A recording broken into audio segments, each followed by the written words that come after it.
We look forward to celebrating with you as well. Mo, I'd like to come to you next. Mr. Rajat mentioned that it wasn't a decision that was taken overnight. It took its time. Talk us through the decision-making process and how you all went through that. Yeah, like Rajesh said, we spent quite a long time thinking about this and discussing this.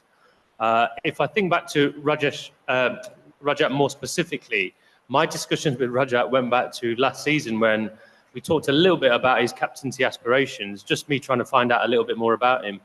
And at the end of that conversation, it became quite clear to me that Rajat was quite keen to take on captaincy, and he was going to proactively speak to his state about some opportunities there, which has then played out for him.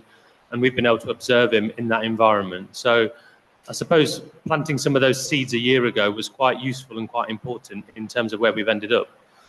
The process itself, you go back to probably the difficult decision we had to make about Faf. Faf had been an absolute champion for this franchise as a player and as a leader. Andy and I certainly enjoyed working really closely with him. Unfortunately, given probably age and stage of his career, we had to think at the start of a cycle about probably somebody that can take us on through this auction cycle and then maybe even beyond. And that meant that we made a really difficult decision to move on from Faf, but that certainly wasn't easy. And then with our retentions, it's probably worth noting that we obviously retained 3 players, 3 Indians, and of those 3, it's worth saying that both Virat and Rajat were obviously credible captaincy options for us going into the auction. And then at the auction itself, we spent quite a lot of time thinking about leadership characteristics. We didn't necessarily want to go into the auction and have our heart set on a captain, because we felt that was quite a dangerous approach, and then you end up probably overvaluing somebody potentially. We just wanted to recruit as good and as strong a squad as possible, a balanced squad, and try and have a number of leadership options that could present themselves. So that's how we approached our auction. And if you look at some of the players we recruited, in addition to the likes of Rajat and Virat, if you look at the players that we brought in, you've got Krunal, Bhuvi, Jitesh, amongst the Indians, with a lot of experience and leadership, credibility and experience in the game. And then also from the overseas contingent, someone like Josh Hazlewood, Phil Sol, Liam Livingston. These are all guys that have captained teams and maybe even captained their countries. So we knew that we had quite a big group of sort of options going into coming out of the auction, should I say. And then after that, we got into a little bit more detail. We spent some time discussing things with the likes of DK, who's obviously a really important part of our management team now. Had multiple conversations with Virat. Even had some discussions with Rajat. And I say discussions, they probably felt a little bit more like interviews for Rajat. But Andy and I spent some time talking to Rajat about his captaincy aspirations. And what struck us was that he was very determined and ambitious about leadership and captaincy. And he really wanted to do this. And that was really important for us to understand and feel. As Andy said, we had a really good chance to observe Rajat captaining during the Saeed Mushtaq Ali competition, as well as the other guys. We observed the likes of Krunal, Jitesh and Bhuvi too. But in particular, watching Rajat closely and seeing how, not only how he captained, but how he played during those pressure games in that competition was really encouraging for us. And then after that, probably had a few more discussions, again, in particular, taking input from Virat, who's a person that Andy and I lean on quite a lot for his knowledge and experience, and then discussing it internally as a management team. We felt pretty clear that, for us, there was compelling evidence that Rajat was a really good option for us. And, all the reasons that Andy said, but, for me in particular, really good timing. Fresh squad, fresh captaincy, the start of a new cycle, and for the franchise, the start of a new chapter. Felt like it made a lot of sense for us.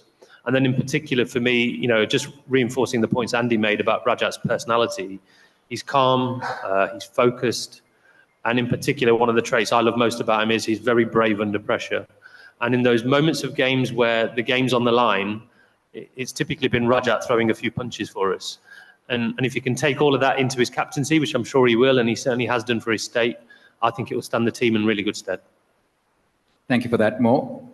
You already alluded to it. Just curious, though, what were the other potential options for RCB captains? And was Virat one of the potential options to be captain again? Yeah, look, I talked through some of the options there in the people that we recruited. So Andy and I felt quite blessed that we had quite a few to choose from. Whether we went Indian or overseas was an important discussion point for us. We felt quite strongly that an Indian captain was preferable. That's nothing against any overseas options, of course. We've talked glowingly about Faf, but we're really keen on an Indian option, primarily because it's an Indian competition on Indian pitches against predominantly Indian players. So somebody who's got that local knowledge and insight is really, really helpful for us. So look, lots of options. Of course, Virat was an option. That goes without saying, and I know that the fans would have probably lent towards Virat in the first instance, but we've seen a lot of love for Rajat too. Look, my point on Virat would be that Virat doesn't need a captaincy title to lead. I think leadership, as we've all seen, is one of his strongest instincts. I think it just comes naturally to him. He leads regardless. For us, even last year with Faf as captain, we saw every bit of that. He leads as an example with the bat. The volume of runs and the strike rate that he scored at last year was so impressive and so important for us. He set the tone. He leads in the field. I can think of 2 or 3 specific instances where he's actually created run-out chances and wickets from nothing. He sets the tone. Everyone in the field knows that they've got to be up to their standards because of him. He sets the tone with his energy often. Everyone's seen how much he likes a fight and a scrap and how much he wants to be the person getting us over the line.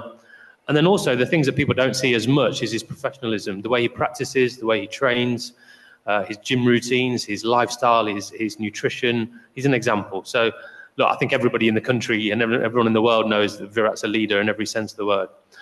Andy and I lean on him quite a lot. Faf has lent on him quite a lot, and we're pretty sure that Rajat will be leaning on him too. Andy and I spent some time with Virat earlier this week, actually, in Ahmedabad, and it was really nice getting some time with him and talking things through with him. And what was so obvious was he had so much energy and excitement for this decision and this appointment.